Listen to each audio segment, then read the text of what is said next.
Welcome into the DNVR Avalanche pregame show presented by DraftKings Sportsbook. Use code DNVR when you sign up for a new account to get amazing odds boosts every single day. Jesse, Rudolph, Mehgan coming to you live as the Avs take on the Winnipeg Jets at the start of a road trip that will lead them through the first week of December. Look, we've talked a lot about expectations for this team and how you should be tempering them based on their roster and just where they're at as a team. Not really going to get reinforcements for this entire trip. They're going to take a look at both Byram and Helm after, but they're not on the trip with them. So the lineup is just going to kind of be what it is, which in part is in flux, as we'll get into in a little bit. But the only one that I will kind of add to that, I think the only change that you could maybe potentially see on this trip is Martin Kaut joining the team at some point. He's out with an illness. So, I mean, I don't know. Maybe next week he could join the team, but otherwise, yes. And that's trading a guy that has 0 NHL experience for a guy that has 20 games, 25 games NHL experience. So, yes. Definitely thin, to say the least. Question for you. I think everyone would be pretty okay with the Avs going 500 on this road trip. Can they do it? Yeah. Okay. No doubt. Confidence. I mean, yeah. I mean, I've gotten to the point where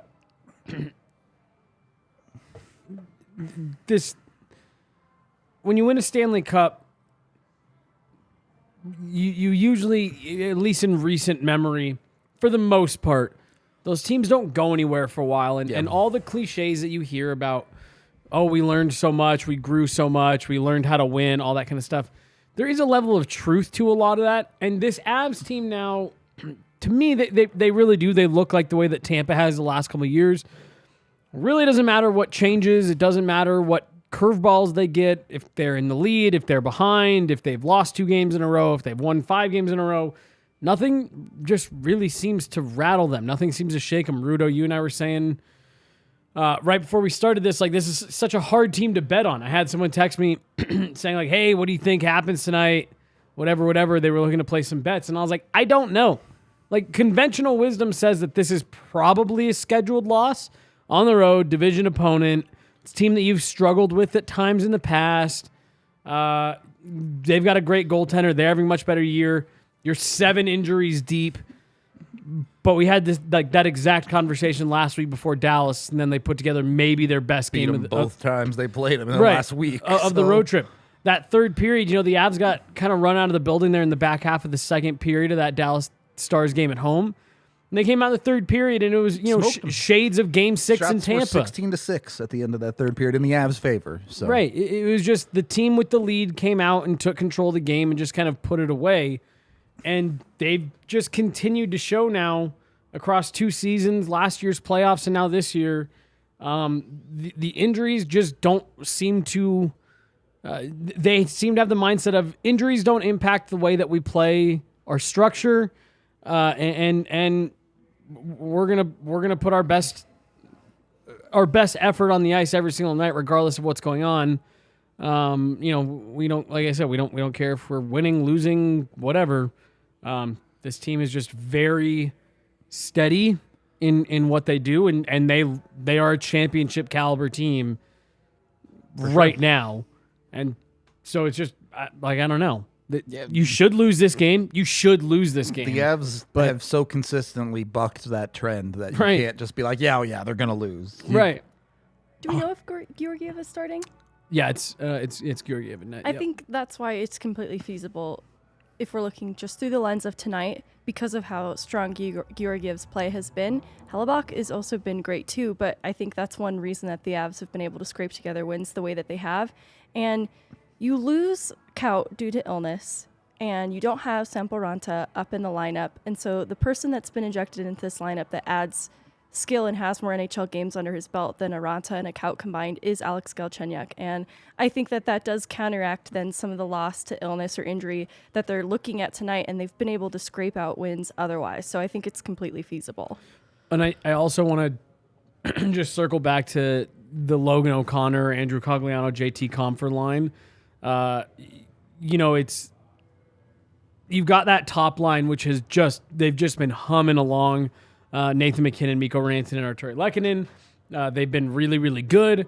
Like Megan just said, you're going to get a little, we'll see what happens with Galchenyuk. You don't want to get carried away. There's a reason he's been bouncing around the way he has on a league minimum deal. But you get a little bit of veteran offensive experience injected in. With a guy like Alex Newhook, who's been a little bit better lately. But then that third line, or I guess second line really on most nights, O'Connor, Comfort, Cogliano, Jared Bednar has talked about it. We've talked about it on the show. That line has been huge for this team right now with the injuries, with the uncertainty. They've brought a really consistent effort level, even if maybe it hasn't been there for them on every single night. They've been very consistent. They brought a ton of energy. And Logan O'Connor was telling me a couple days ago, he's like, it's funny, I felt like we had a really good game against Vancouver. We were on the ice for a couple goals against. Felt like we were bad tonight, and they scored a goal a couple nights ago against Dallas. So it just kind of goes to show that the what you're getting from them on a night in, night out basis, even if it's maybe not always the prettiest, they're bringing you something consistent enough that they're going to get themselves in opportunities and things like that. And it's just been really big for this Avs team to have not just that top line, but another line there that is kind of going consistent, that isn't seeing huge change every single night. And that's been really big for him to have some consistency. Well, Megan kind of alluded to it. Are we looking at the two best goaltenders potentially in the entire league playing in this game tonight? Certainly Hellebuyck and Georgiev have both been very good, if not the best goaltenders in the league. Not saying it will be the only deciding factor in this matchup, but right now, I guess you can throw Ottinger in there for Dallas too, but those three are really the strong point in the central, at the top of the Central Division, right? Is that here to stay, or do we expect some regression? Megan? For our goaltender, the performance of Georgiev? I would say Georgiev, Ottinger, and Hellebuyck, all three. So there's different circumstances, right? In the case of the Avs, as they get healthier, there's a better lineup that's going to be playing in front of Georgiev. So I don't expect Georgiev specifically to regress. But in the case of Winnipeg, they have barely been scraping by outside of regulation to pull wins. And so that comes down to really strong goaltending. Like, you even just look at where they struggle on the power play with the man advantage. They have struggles producing offense. Where they stand out is on the penalty kill, and that's because he's just that good. Hellebuyck is. And so that's where I think there is going to be regression, and that is probably going to normalize for the Jets throughout the course of the year. Some of these weaker sides of the team that's been playing in front of him are going to catch up. And I think that's going to be hard for even the best goaltender to put up with. And then Ottinger's kind of, I don't know how to read Dallas right now, to be honest. Ottinger's so good too. So I don't want to see regression for any of these goaltenders, obviously. But I do. Right. I'm rooting for the goalies individually, but I don't know if, like, just looking at Dallas, it's probably less regression than I'm anticipating from the Jets, but I still also think that is a team that it'll catch up with them a little bit too throughout the course of the season. Fair enough. Georgiev's he's been the I don't necessarily want to say surprise. But I mean, look, we talked about him so much at the beginning of the year as this is the biggest gamble they've taken at this position. This is a guy whose career was technically, kind of on a downward trajectory the last few seasons. It really was kind of a what are you going to get out of this guy? Yeah. And he's just exceeded expectations for me by so much. Well, part of the impressive part is that he keeps doing it, right? We're approaching 2 months into the season now, and it hasn't slowed down for him. And I was trying to find the right words for it. That's been the part. I never doubted that he had the high-end ability. Like, you saw it. Sure. Saw it plenty of times in New York. But it's the fact that it's what you just said. He came out of the gates really strong. There's been multiple games now where it's been like either an emotional game for him, a game where the Avs didn't have their best that night and they needed a big game out of him. And he's just kind of risen to all of these occasions. He's played the back-to-backs. He's gotten starts in games that we didn't think he would because, he's had a heavy workload or whatever it is. And he just kind of keeps surprising that he can handle it. And he doesn't look like he's playing over his head. You know what I mean? Like, agreed. He's sharp, he's square, he's moving quick, he's seeing the puck well.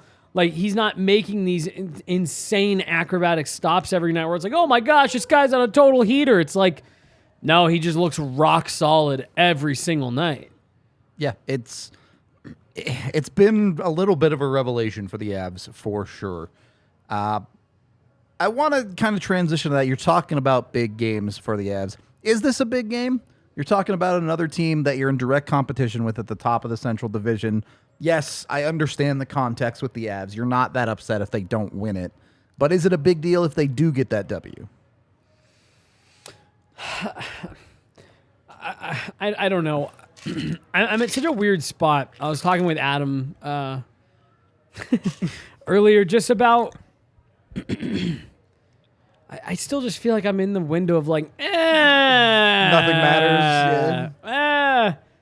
Where it's just like, yeah, they're playing really well. Brendan McNicholas, they're one of their great PR staff, always puts out awesome statistics and stuff. Yep. This is their third best start since moving to Denver. Like, they're doing just fine, right? And so, would you like to get a win tonight? It's a 4-point game. You've had a couple of nice games against Dallas, especially with the games in hand you have on everyone. The Avs are the last team to hit their 20th game. Yeah, it's great to grab these points tonight. But again, going back to what we started the show with all of the injuries, with all of the circumstances around it, the minutes you're asking some of your top guys to play, both the guys that we're going to get to in the next segment, fresh faces in the lineup, go 500 on this trip, and I think you're smacking high fives on the plane ride home. Yeah. So yeah, pull 2 wins out of the next 4, and I really don't think anyone has a problem. Doesn't really matter where they come from. But I'd like for one of those 2 wins out of the 4 to come tonight. I'm really dramatic, and I could find a storyline for any game, honestly. I could find a way to frame this as a statement game for a player like Foudy, who's making his NHL debut, likely in front of his parents, and a player like Galchenyuk, who has a lot to prove to demonstrate that this signing was worth it, and he does belong in the NHL. But just looking at, there's going to come a time where the playoffs are much closer on the horizon, and you want to be able to look back at these moments, and the best way to figure out how to beat a team is by beating them over and over again. And you look at a division team like the Jets, and you want them to know how to beat this team by executing and doing it. Well put. We do have a super chat here since we're getting into this conversation. 2 super chats, actually, that we can hit very quickly. This one we're about to talk about from Banks, who says, what do y'all expect out of the Foudy Nui Galley line? Pumped to see it. We'll get into that in just a second. The other super chat from Pin King saying it's called Soccer USA. USA is there. Moving on to the elimination stage of the World Cup. Happy for the USA fans out there. Also, I guess I'm a USA fan. I don't know. I shouldn't be happy for you guys. I'm rooting for them too. I just, not my main targeted sport. Put it that way. Anyway, start there. Foudy and Galchenyuk getting put on a line with Newhook again to start. It's Jared Bednar. You know it's going to change. We were all joking about this before the last game at Morning Skate. Good friend of the show, Ryan Bolding. He does the writing for NHL.com, and so he always has to put out the lineups. And we were all kind of laughing the other day because we didn't really know what they were going to be. And I told him, I was like, "That's funny that they still make you do that for this team." And I get it. I get why they have to do that, but it's like they barely apply. Just write down John Smith. Right. It's like put down whatever combination you want. As long as you guess who starts the game correctly, none of the other ones matter for more than a shift. Yep. And so yeah. Jean-Luc Foudy and Alex Galchenyuk on Alex Newhook's wings, at least to start. Mehgan, you think it'll be a good fit? I do. It was what I anticipated they would start with, and I think in the case of Bednar, getting hung up on the designation of third line, fourth line at this point in time is not worth being upset about. I think there are people who are concerned that Newhook is probably going to play something close to fourth line minutes if he is on a line with someone just returning to the league like Galchenyuk and Foudy, who's just debuting. And so I think there's concern surrounding that, but I think that they're going to be mixed up at points, and you're going to probably see a little bit more of Newhook than you would say Jean-Luc Foudy, even though they're technically on a line. Foudy has experience playing with Mehgan. I wouldn't be surprised if you see that bottom six get blended a little bit just because of the familiarity there and the sheltering that's probably going to get done. But I think offensively, what that line specifically is going to be able to do, I'm really excited for. I think this might showcase some of the things that Foudy does well, as long as they aren't really tested defensively, which is tough because a fourth line typically is. Well, so what's going to be interesting about this, and honestly, I think this is what Jared's going to use as his ozone line. I Yeah. When you look at those three other combinations, I think those are all three groups that if you were to ask Jared Bednar, he feels some degree of comfortable with them. If they're having to start a shift in their defensive zone, like you said, that bottom six, they're the ones that typically see defensive minutes, penalty kill minutes, things like that. I actually think after we just said all of that about him blending these lines up, which he will absolutely do, but I actually think there's a small chance that this is another line that we could maybe see him try to keep together. And it's just these are my more offensive guys, favorable starts. You have pretty defined roles beyond the first line now, right? With that Confer Cogliano, Logan O'Connor line. Yep. They're going to be the defensive start every single time guys now. And then you have this fourth line of offensive, super sheltered for sure. Yeah. And then it's, what do you do with the rest of these guys, kind of. But well, it's. I mean, really, with the way that these lines are constructed right in this moment, I really do think if you wanted to, look, Jean-Luc Foudy could come out tonight and kind of get his head caved in, and we could be like, he isn't quite there. Yeah. Or I think he's with a group that's going to complement what he does well. We're going to get to Galchenyuk here in a second because I think he's a weird X factor to that line and this team in general. A little bit of what Mehgan and I talked about a couple days ago, but you could really, if you're Jared Bednar and you don't get 3 injuries tonight, you could maybe even step back and say, cool, these are my groups now. Yeah. Oh, gosh. These are my groups for the next week. And start getting a little bit of continuity for a couple of these guys who are getting new line mates every single day right now for reasons that are out of their control. But I actually don't think that's a bad idea. It's like, hey, here's a line that we're going to have to shelter defensively and that we hope is competent enough defensively, buys into the system enough. Foudy should be relatively comfortable in this system. Newhook should be comfortable in this system. Galchenyuk's getting there. Those aren't 3 guys that you want out there for heavy defensive minutes. But hey, if we can get some passable D-zone play from them, we think they can generate a bit and be a little bit of a spark. Then you have your defensive line. You've got your top line. And then you've got your fourth line that's whatever with whoever is on it that week. So how does Chucky fit into this then? I think the Foudy-Newhook connection is pretty obvious. Foudy can be the distributor on that line. Newhook has been starting to shoot a little bit more. He really needs to lean into that. What does Chucky do? Shoots. Also shoots? I think when you mentioned energy, Jesse, I think that's what they are going to look to Galchenyuk to be, and he needs to be, and bring some life to that line. And as weird as it sounds, stability. Like, of those players, he does have the most familiarity with NHL talent on the other side of him, and I think because they are going to, I don't know what kind of matchups they're going to get. I think that's going to be somewhat out of Bednar's control at points too. And I think that is some NHL experience on that line as stability. As weird as it sounds, because of where his shortcomings are, there are definitely some concerns, but I'd look to him to be energy. Well, and so we talked about this the other day, Mehgan, on that little video that we made right after practice when Galchenyuk first got signed and then subsequently called up.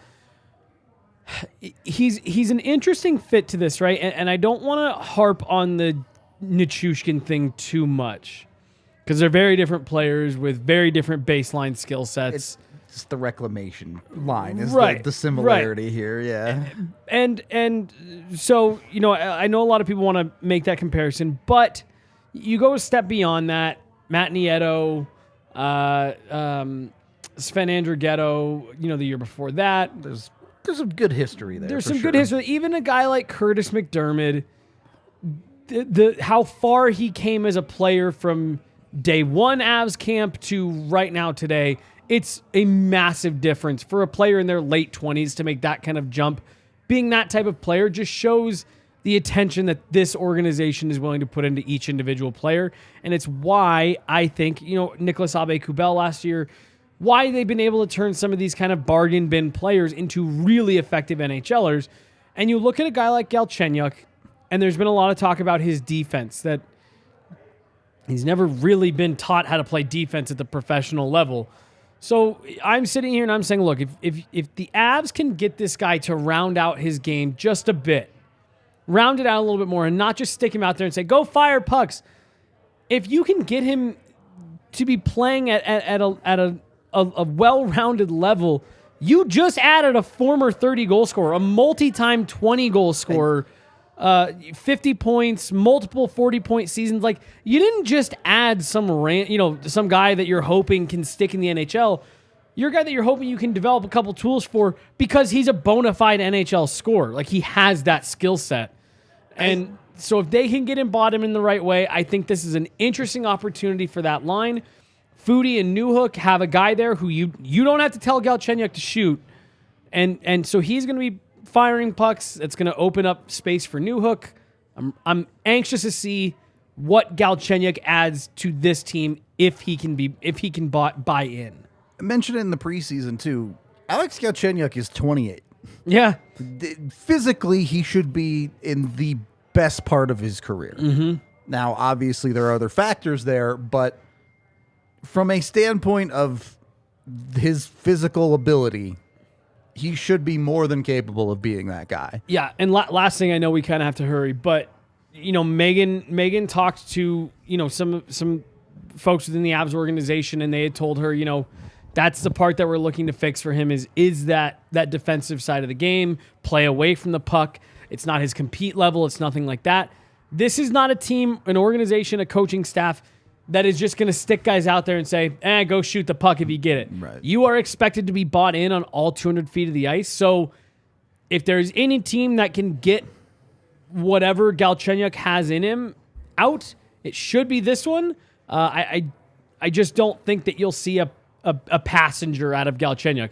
He's either going to be an energy guy and be effective in a bottom six role, or they're going to get a player out of him, or he's out of here. He's in the press box. He's waived. He's back down to the Eagles. He's whatever.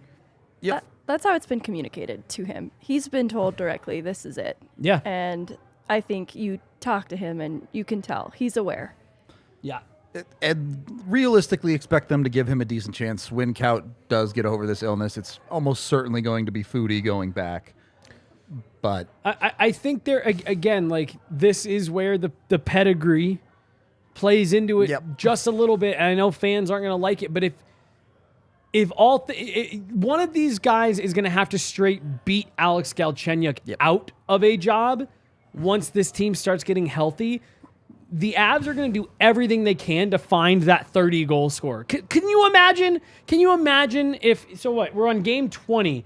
If this dude drops a 17, 18-goal season the rest of the way, if he clicks and he finds some line mates and he gets bought into these systems, and he drops 17 goals in 60 games or something like that, and just it'll be another one of those, they did Joe it. Sakic. They can't keep getting away with this. Again, yeah.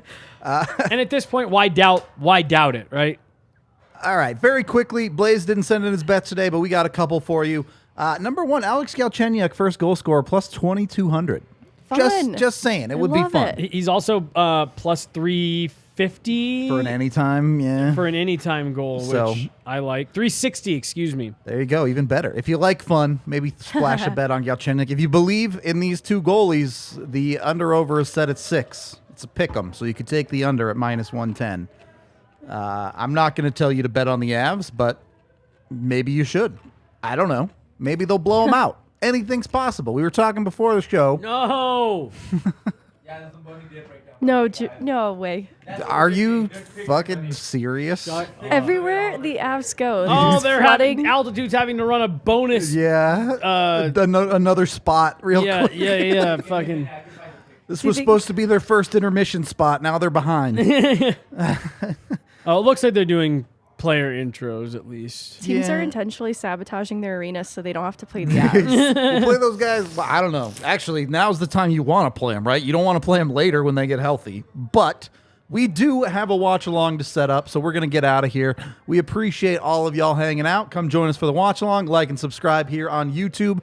And if you're not on the watch along, at very least join us for the post game show. So either way, we will see you soon and enjoy the game.